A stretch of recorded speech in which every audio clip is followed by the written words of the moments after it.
你绝对没有见过如此快的钓鱼方式，还没有放下鱼钩，鱼就啪啪的往上爬，好像这鱼自动上回钩似的。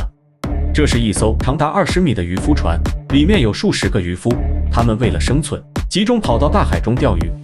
相比传统的钓鱼方式，他们压根就不用鱼钩，也能将鱼钓上船上，可能跟他们的鱼钩特殊有关，还是大海的鱼自动上钩？这个问题值得我们去思考一下。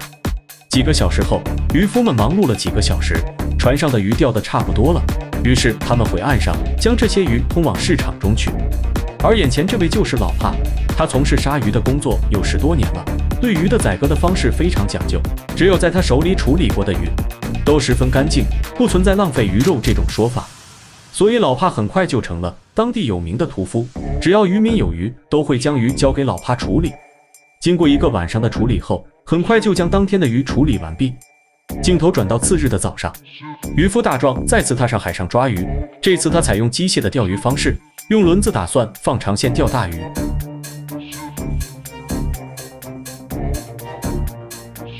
几分钟后，果然有条重达30公斤的鱼上钩了。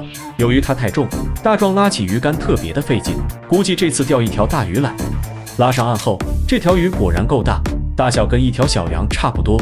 按照当地的价格，大壮说这条鱼可以卖到2000元，足够他半个月的生活费了。所以还请大家别小看渔夫这行业，在国外捕鱼利润挺大的。另一边，有小帅操控的机械，鱼竿上的线有数十条大鱼自然上钩，相比人工钓鱼的方式，效率高多了。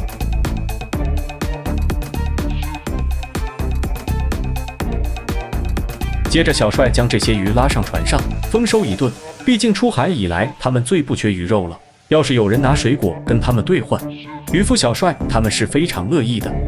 数小时后，大壮叫船上的渔夫采用人工式钓鱼，就出现开头的画面。鱼板上的鱼蜂拥地被渔夫钓上来，仔细看，似乎他们不用鱼钩也能将大海的鱼钓上来，而且每隔3秒就能将大海的鱼钓上船上，这就是他们的厉害之处。